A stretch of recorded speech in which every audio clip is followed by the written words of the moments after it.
Hi everyone, I'm here today to do a little tutorial on how I make these little nesting dolls that I've been sharing here and there on Instagram, but I did a little post somewhere, I think just in my stories, and everybody was like, how do you make those? I have those stencils. So I just thought, oh, I'll do a little video just to help you along. It's really easy. I have this stencil. It's part of the 3-piece abstract paper doll set. So I'm using this shape here, which could be a vase. This could be a vase, both of these, but they could also be people if you change them around a bit. So that's what we're gonna do today. And then you can really decorate them and add all kinds of details and marks and themes, and then get these great little paper dolls. So I'm gonna share with you what I do with those. So usually when I'm done, I'll put them in a journal, which is kind of how I use them. Sometimes I add arms on them. I have the paper doll parts stencil set, and it has varying arms and leg shapes and that sort of thing. So I'll always use those when I want to add arms to my bodies. So what I did, so this video doesn't take too long, is I started a sheet. I'm going to move my camera a little bit here. I started a sheet with, just trying to get it the right angle, with the different kinds of shapes. So I'll go over that. And then I did already go ahead and just do some arms and legs.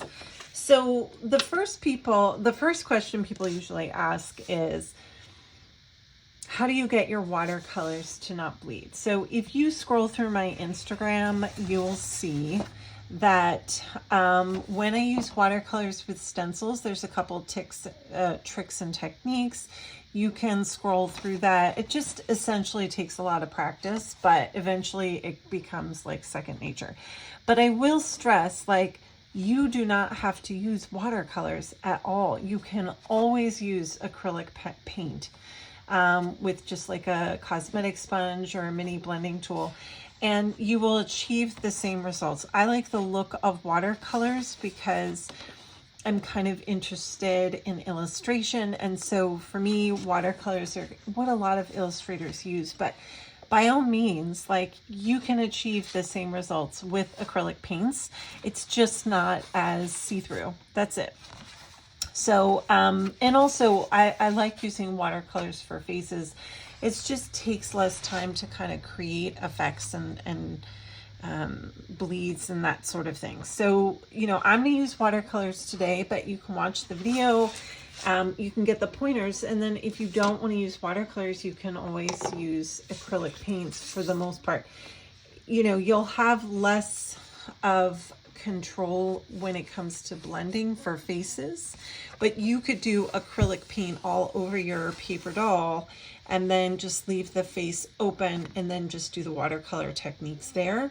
So you can combine them too, which a lot of people don't think to do. Like, oh, if I'm going to use acrylics, I have to use it for the whole project. Or if I'm going to use watercolors, I have to use it for the whole project. But I break all the rules all the time, and I mix and match constantly. So have no fear. If you're feeling nervous about using watercolors and everything, just save it for the face and use acrylics. So you'll just get it. It's just, you know, a little bit easier. So the first thing that I do is I take my stencil and I usually use mechanical pencils, and I'm just going to trace through my stencil onto a piece of paper. I'm not going to worry about the details here. Those are just in case you want to use it purely as the actual stencil and you know, like a decorated bottle of water.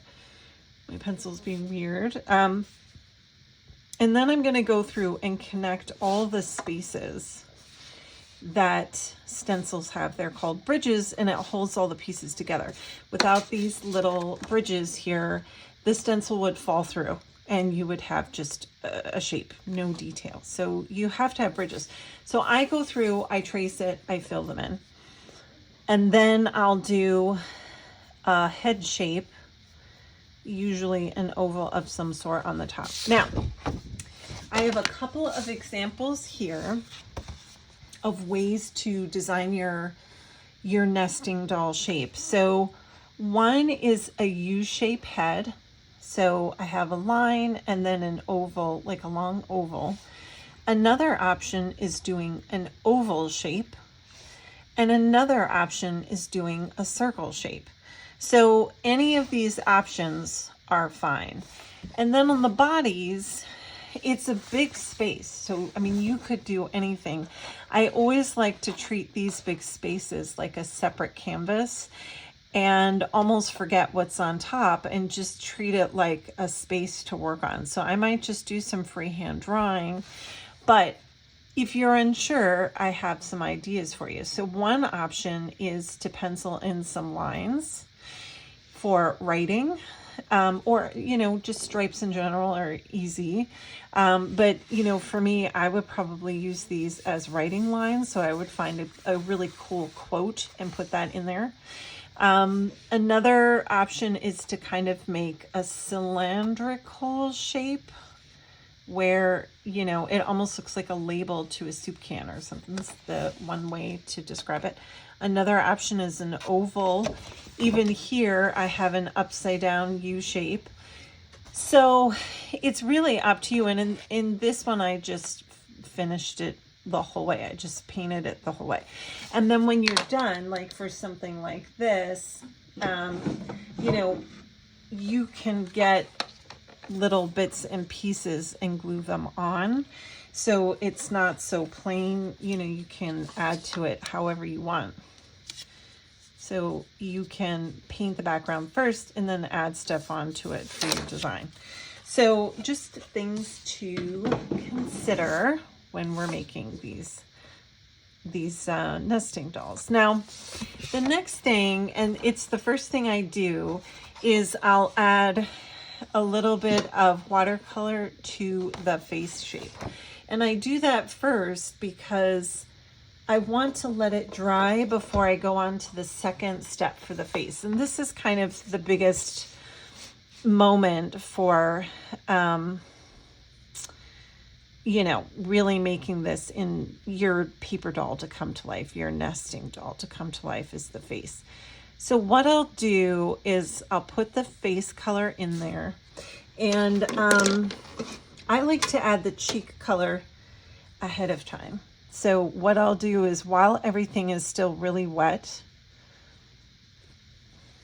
I'll put the cheek color in there. When this dries, you're going to have something more like this effect, okay? So another option is to, let's say we, got paint on there. Let's say we got the skin tone here. If you feel like you have too much, you can always like put your paintbrush on a paper towel and kind of dry it and then come back, and it will pick up all the wetness, so it's less wet. So another option is to let this dry, okay, and then come back. So let's say that this face is already painted, like we have a color on there.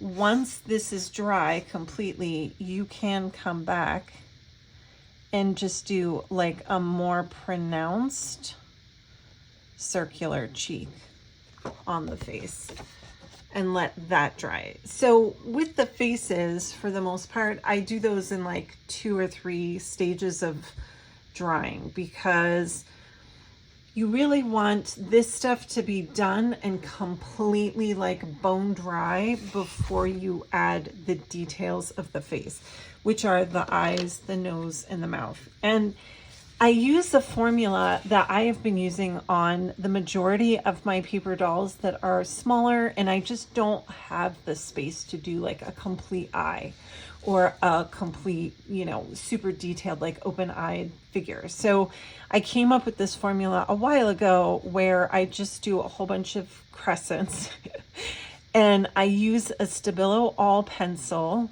Stabilo All. This is a watercolor pencil, which means it's water soluble, but it's extremely water soluble. So if you just make a mark and touch it with water, it really bleeds and comes to life. So again, just like using watercolors and stencils and preventing bleeding, it does take some practice with the Stabilo All pencil. What I can say is I like it to be perfectly sharp, and when you go to press it down, I'm going to use this because I don't want to waste my sharp point. You don't want to push real hard like that. You want to push lighter. So if you do a lighter line, you'll get a lighter result. If you push down really dark, you're going to get bold results and it's going to be a little too much. You can always add more when it dries and darken your lines, but you can't really take it away. It's a lot harder. So what I'm going to do with my very sharp pencil, I'm going to bring this down a little bit further so you can see the detail. I'll try to keep my hand out of the way, but it's really hard. What I'm going to do right above the cheek, which, you know, typically in a face, it's kind of at the halfway mark. I'm just going to mark where the eyes are. I'm just doing 2 small crescents, and then I'm doing an even tinier crescent for the nose.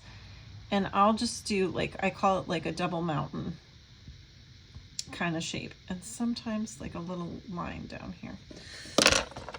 And that's it. Then what I'm going to do is take an ultra thin pencil, paintbrush. So one that's really thin. And I'm going to get it wet, but then I'm going to dry it off. What you're looking for is big droplets of water here. When you tilt your brush, the water drops are going to come here and surprise you and get all over your artwork, which you don't want. In this case, you really want to control the wetness because, again, you can always add more. So I'm just going around the bottom of the eye shape. And just by adding that little bit of water, you can see it just dissolves it a bit and it gives it the sense of shading.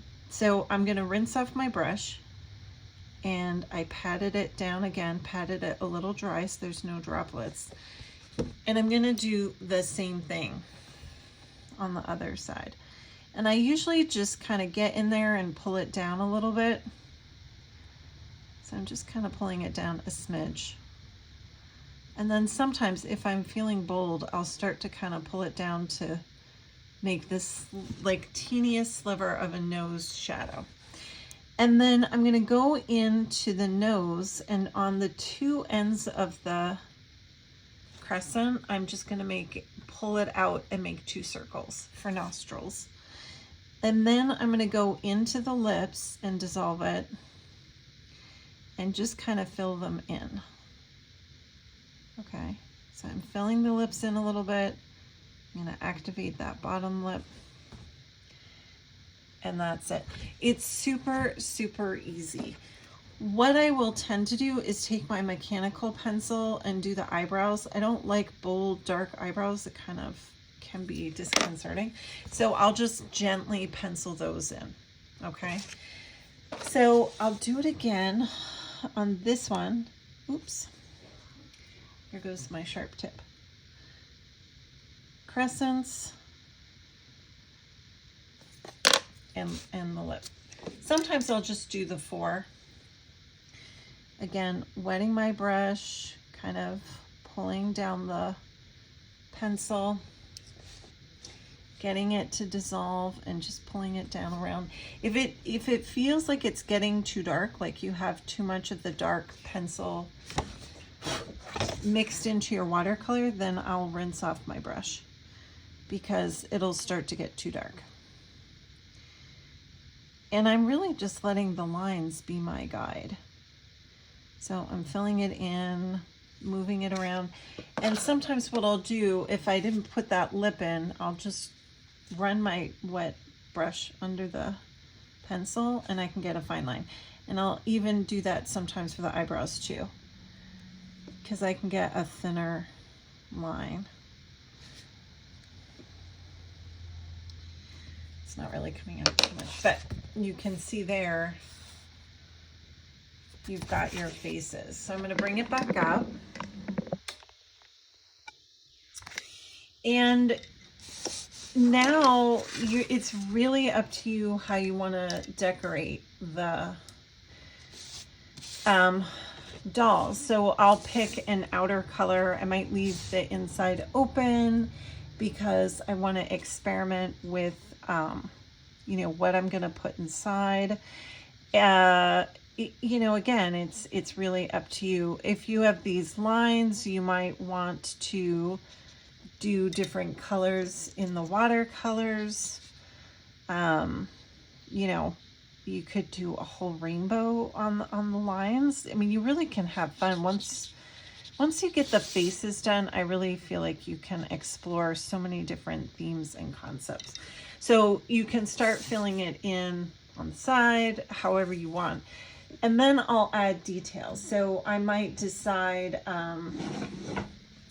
you know, one of the things I love to add are faces on the faces. So I'll do something with like a little moon shape. Those look so cute. So I always have, you know, a ton of those at the ready. And another thing that I might add is, like I said, I might add a floral here. Or I might take my paint marker, you know, take a paint marker and just do some designs with that and fill that in that way. So there's a million ways to kind of play with these once they're done and decorate them. Again, you can fill them with words. And like I said, I'll mix and match. So, you know, for this one, it's watercolor, but then I'll come in and add details with paint pens. So you can really mix and match. But what I will say in terms of adding the details with paint pens, I'm just adding little dots here. So a dot design is good. But if you're going to start coloring like this with large swaths of color on this watercolor, it is reactive. And so the watercolor will then start to rub off on your paint pen. So it will change the color of your paint pen, if you will. So you probably want to be thoughtful about how you're adding the details to your design. And the cool thing is,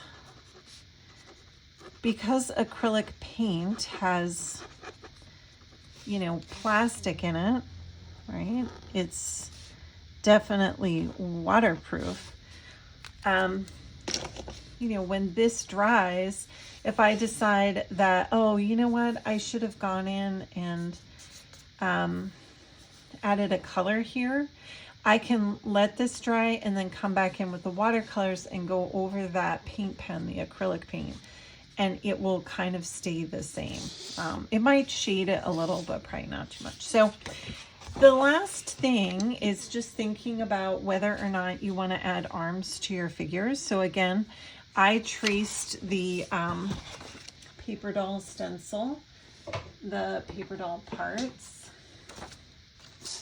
so you can see, I'm trying to think, like this. So I just put them here. And you can either trace them with a pencil and then fill them in with your paints, however you want to do it. I just did it, I'm impatient, I just did it with the watercolors.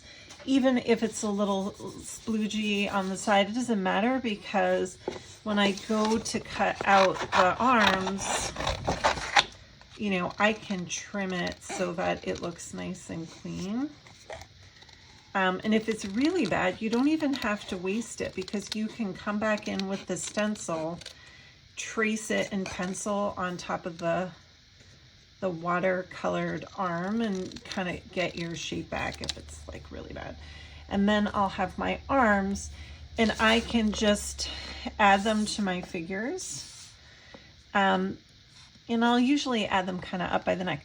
So I can add them and just glue them down so it's like three-dimensional a little bit more. Or what I'll do is get brads like here.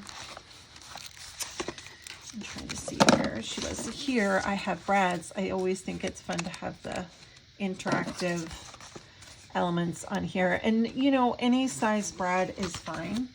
It doesn't matter. People always ask me, what size brads do you use? And I have no idea, whatever I can find. But here again, you can see I went through with watercolors and I did some big dots, and then I went around it in paint pen and added some paint pen here. Same thing on this one. I did metallic paint pens. I outlined with metallic paint pen, and I did a cutout face on this one, just like that. I did another cutout face here. So, and you know, I had fun with the tops before I painted it. I penciled in, like, do I want to have a shawl? Do I want to have this actually, this is a way of fixing a horrible face. The face came out so bad that I just redid another one and glued it on top. So I cut off the old one, and then I just kind of cut it into a funny shape here so it looked more like a collar, and I added that. So you really can play around with this concept, but then you'll have these beautiful paper dolls when you're all done. And then you can use them for all kinds of things. They're great for cards. They're great like a standalone image in a frame.